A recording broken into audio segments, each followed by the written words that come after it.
Welcome to Inside the Guard. I am your host, TP Grant, and I am fired up to be here today.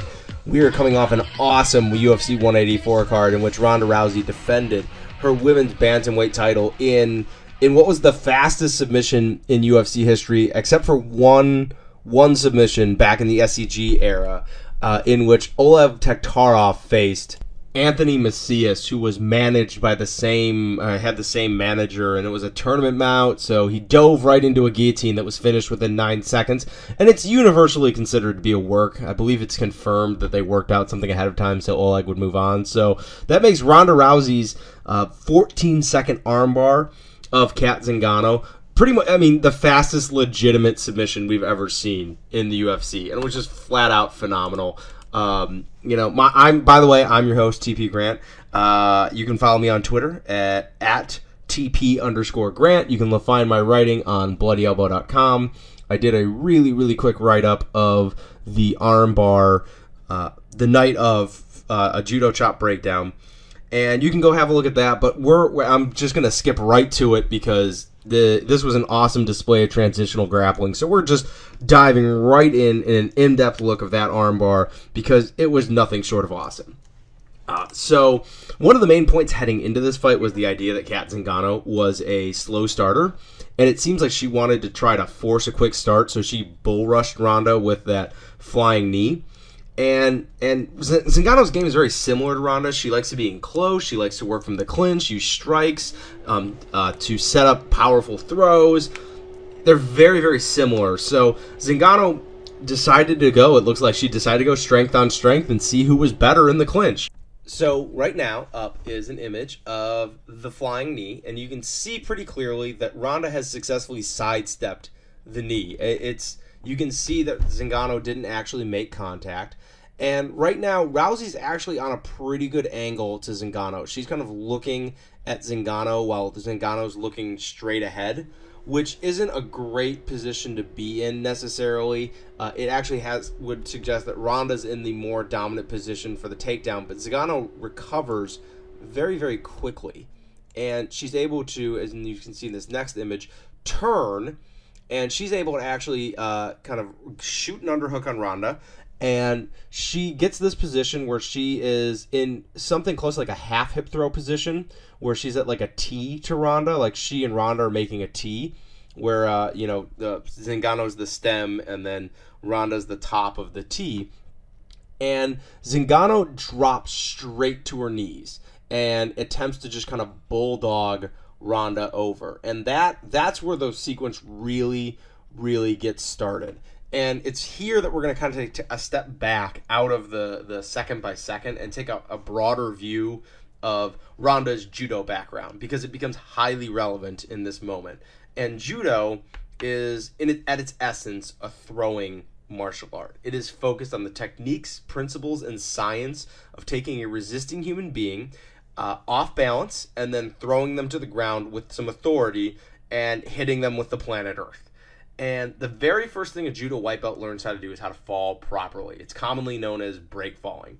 And this skill is almost universal to martial arts. How to fall without injuring yourself is not, it's a self-defense must.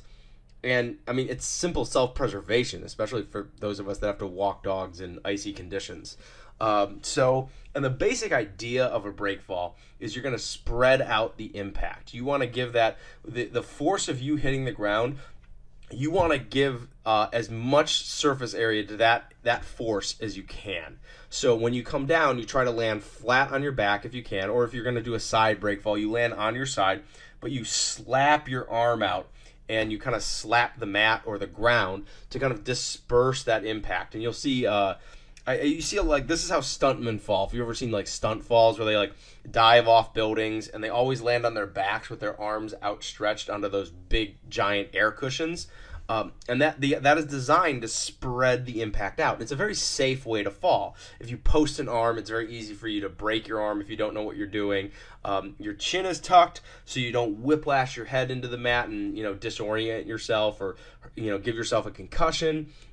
If at all possible, you rock with it a little bit again to kind of disperse some of that inertia, kind of like in car crashes, how the car crashes in like NASCAR and other racing sports. When the car goes end over end, the driver is almost always able to walk away because that energy of the crash is spent in the spinning end over end. The ones where guys really get hurt are where the car just goes right into the wall and stops because all that energy gets transferred into the driver when there's just that sudden stop. When you have that ability to kind of rock with it, you kind of disperse that energy in it. You're much less likely to get hurt. And so that's all well and good. But let's say you're in judo and now you want to compete, and suddenly things change a bit because in judo competition, you win when you're awarded an ippon, and that's a total victory point. And you can earn an ippon by getting a pin, a submission, or perfect throw. You can also get lesser throws that add up to an ippon, but that's not really important right now. And a perfect throw, an ippon throw, places their opponent on their back with control and power. So if you're in a judo competition and someone throws you and you do a classic break fall, you basically landed in the exact fashion that is sure to result in an ippon for your opponent and a loss.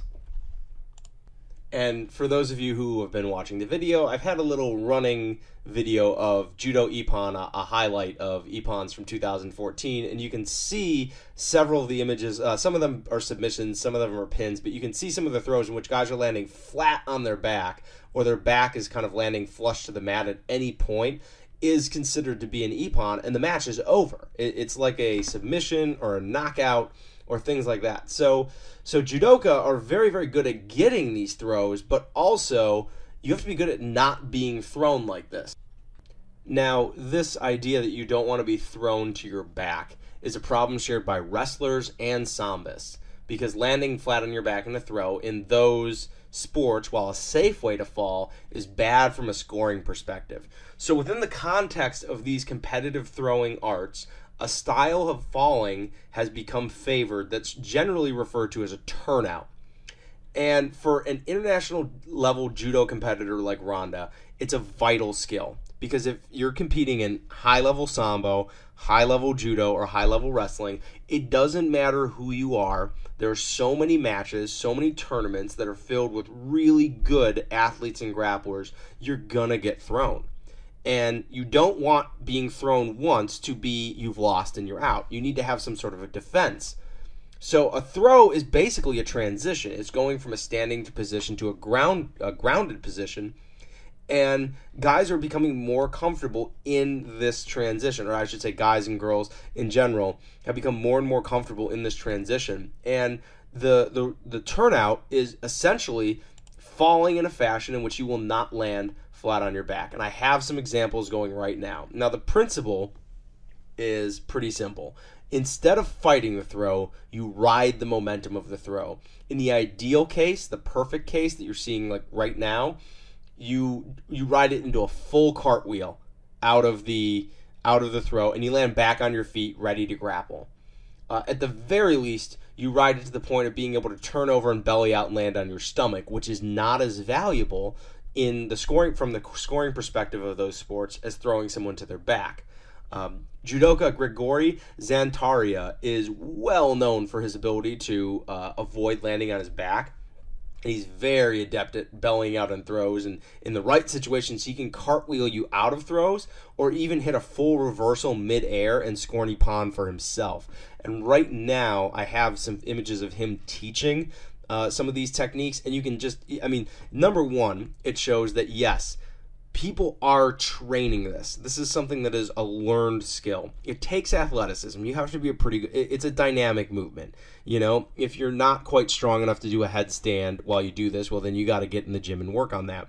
But this is also the result of hours and hours of drilling. This is a learned skill. It's not something that's intuitive to being an athlete. Because Ronda was able to do it, but Kat Zingano is an excellent athlete, and she was not really able to do it at all. So when Ronda gets thrown, she doesn't have a hand free to post on, so she uses her head, literally. She does a headstand and uses that cartwheel she uses it to cartwheel through to her stomach. Right now I have a couple examples of Grigori doing this maneuver, but let's switch over and take a look at the still images of Ronda hitting it. So here you see Ronda on her head, mid-cartwheel, And at this point, Zingano has dropped to her knees, but the momentum of the throw isn't over for her either. The transition is still occurring. Zingano's weight is carrying her forward at this point because she dropped forward, and she was expecting everything to come to a dead stop when Ronda's back hit the mat, and then she would be in a good position, and we would see Ronda on her back in a a dominant, in the bottom side of a dominant position for I think the first time in her career.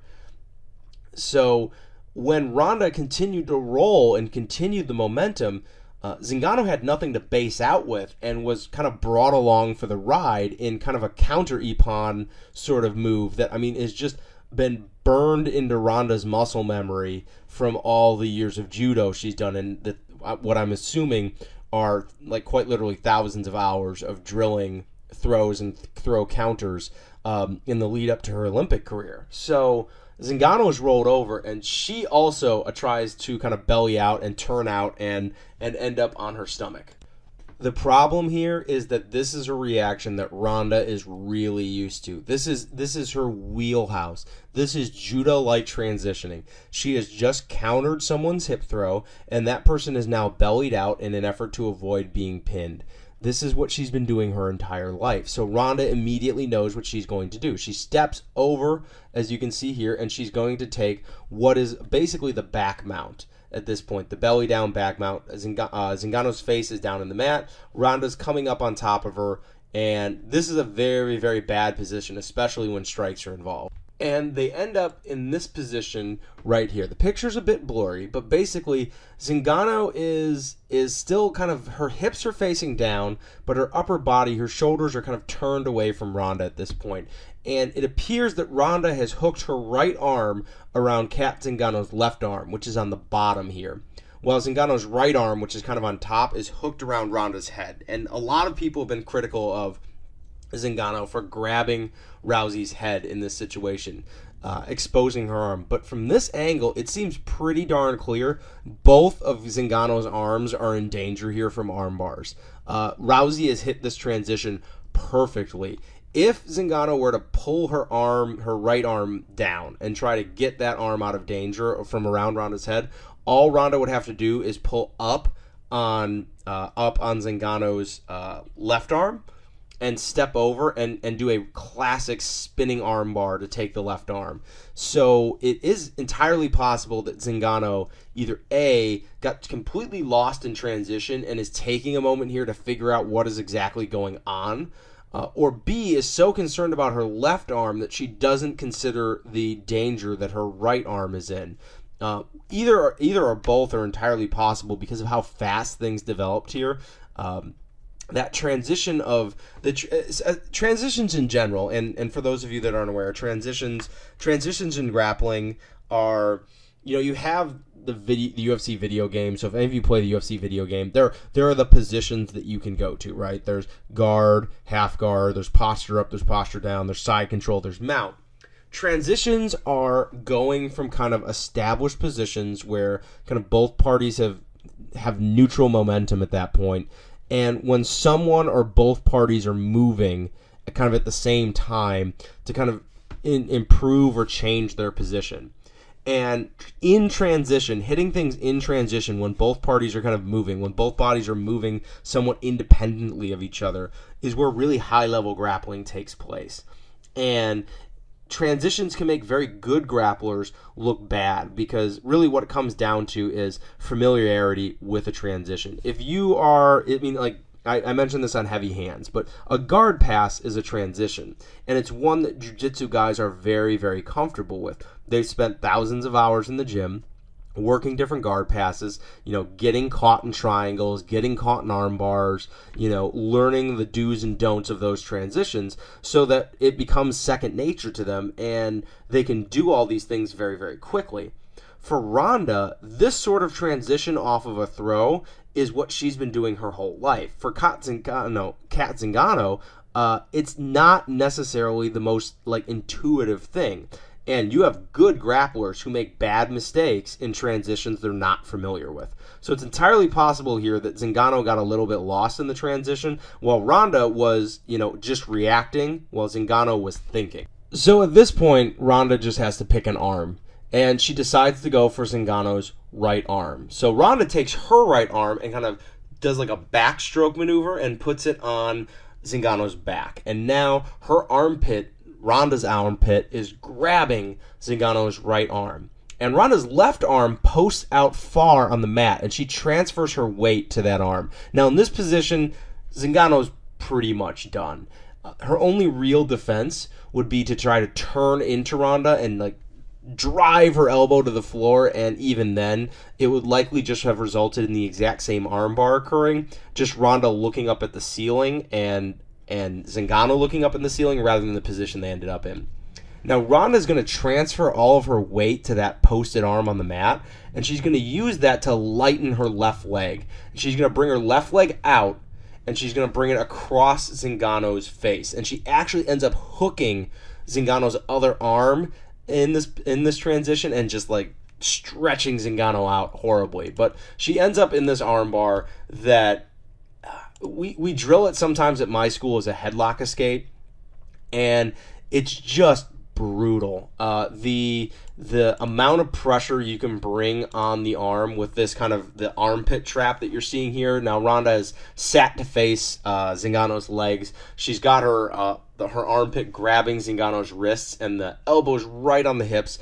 Ronda just kind of pinches her elbow to her body and pushes her hips forward. The pressure on this is very intense. The elbow goes very, very quickly in this position. There's very, very little force required from Ronda to finish this armbar, which is why you got such frantic tapping from Zingano in this position. It was just a masterful display of transitional grappling from Ronda Rousey, and I mean it was textbook judo transition. It was a throw, it was a counter to the throw, in the resulting scramble she took up in the arm. It was all extraordinarily quick. It all was kind of one fluid motion. Ronda, even in a judo tournament where they stop things very, very quickly, Ronda would have likely been able to work this entire sequence because she was working the entire time. She was attacking the entire time. This is exactly what I talked about when we were talking on Heavy Hands earlier this week, which, by the way, if you don't listen to Heavy Hands, it's a fantastic podcast. Go find it after you get done listening to this show. The idea of sprint grappling in MMA. This is like a textbook example. As soon as the throw is initiated, Ronda does not stop working until she has an armbar in place. It was absolutely phenomenal.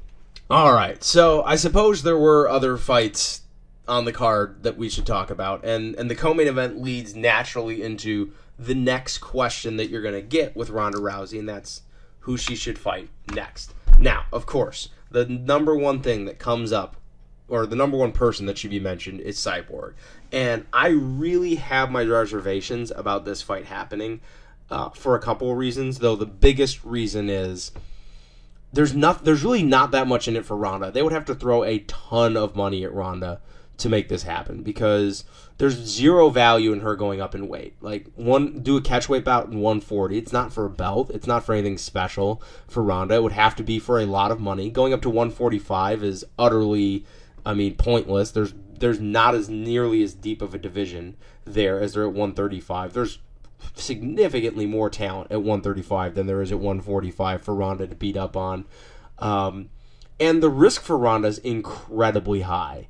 It will cast a huge shadow over her if she gets run out of the building by Cyborg. And for the record, I don't think she does. I think this fight was a pretty solid example of just because you're strong in the clinch, just because you're powerful in the clinch, doesn't mean you have the depth of technique to hang with a bronze medalist in judo who's adapted her game perfectly for MMA, just because you've suplexed a couple people at times. And I'm not saying Cyborg's a bad fighter. She's a really good fighter. She is one of the best women's fighters. But it's just it just gets to the point where it's talking about like are we talking about the fact that if Chris Weidman starts beating up his whole division, are we demanding that John Jones go down there and teach this middleweight a lesson? It smacks to me more of the reaction to Ronda than anything else. That people just want to see Ronda get her ass kicked. more than it making sense from a sport perspective. Ronda's fine where she is. She's going to make a ton of money fighting whoever she fights at this point. She's a huge event. The ball is in Cyborg's court to get down to 135, and I don't think that happens safely or in a way that kind of keeps Cyborg as a competitive fighter. And it sucks for Cyborg. She's in a rough spot.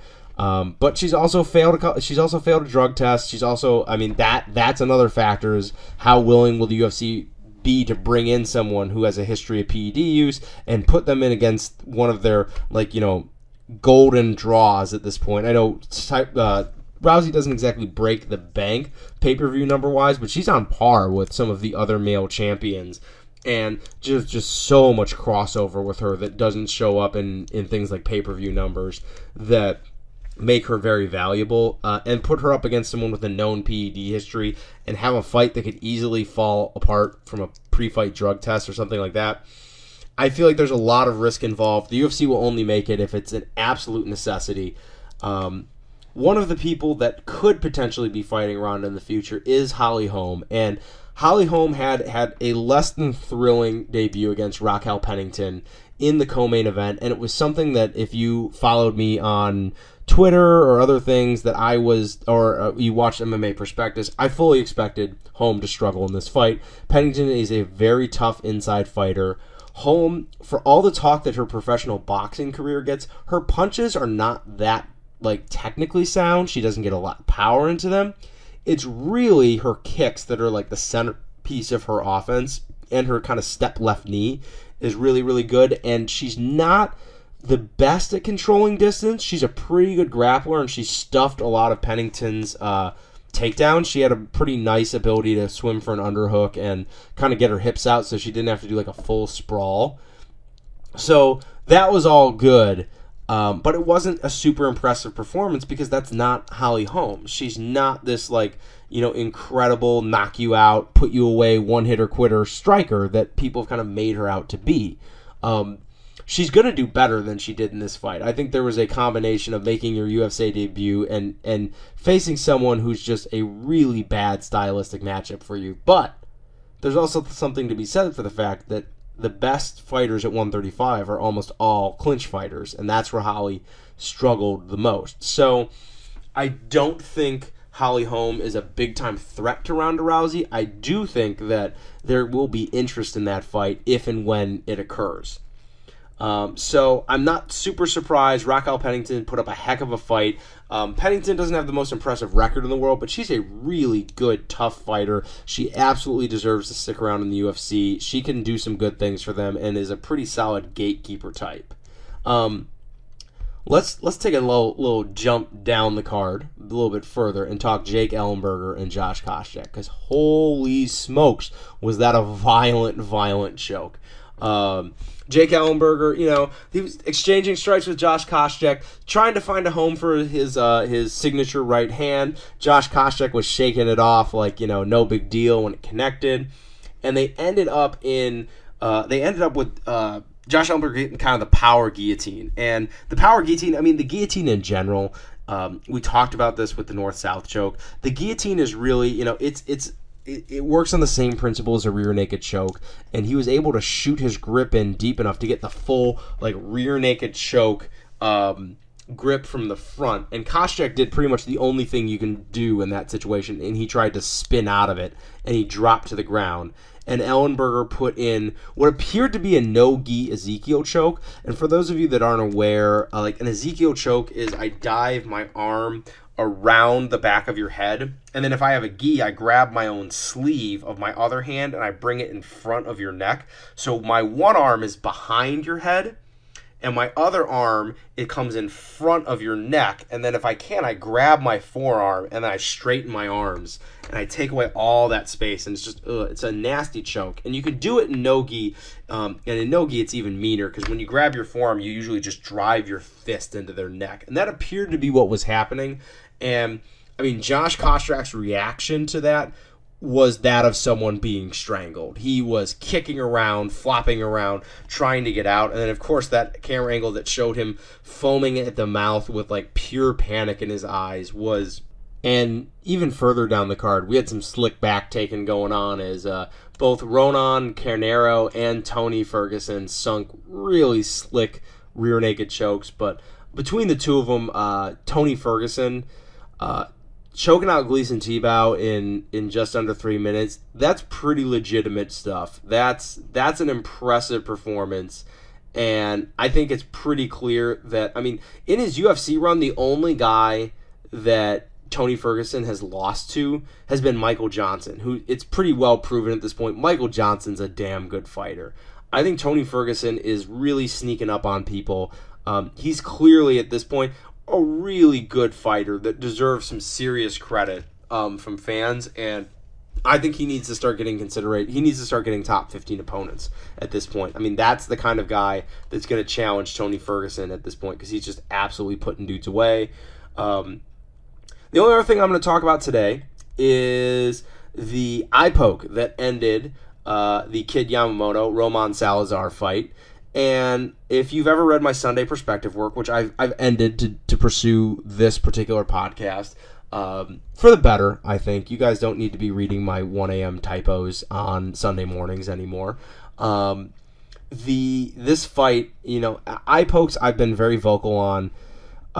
You have to start taking a point regardless if it's an accident or not, even if you don't think it's intentional, because the only way this is going to get fixed is if the athletes themselves are conscious on whether or not they're extending their hands with their fingers open or with their fingers closed. It's the only way it's going to happen. You have to make the penalty severe enough that the athletes will adjust their behavior to the rules. Because as it stands, the athletes don't have to adjust their behavior, and you'll have guys like the aforementioned Josh Koscheck who will be totally okay with getting an eye poke or two in a fight because, hey, I'm not getting punished for it, and it gives me a little bit of an advantage.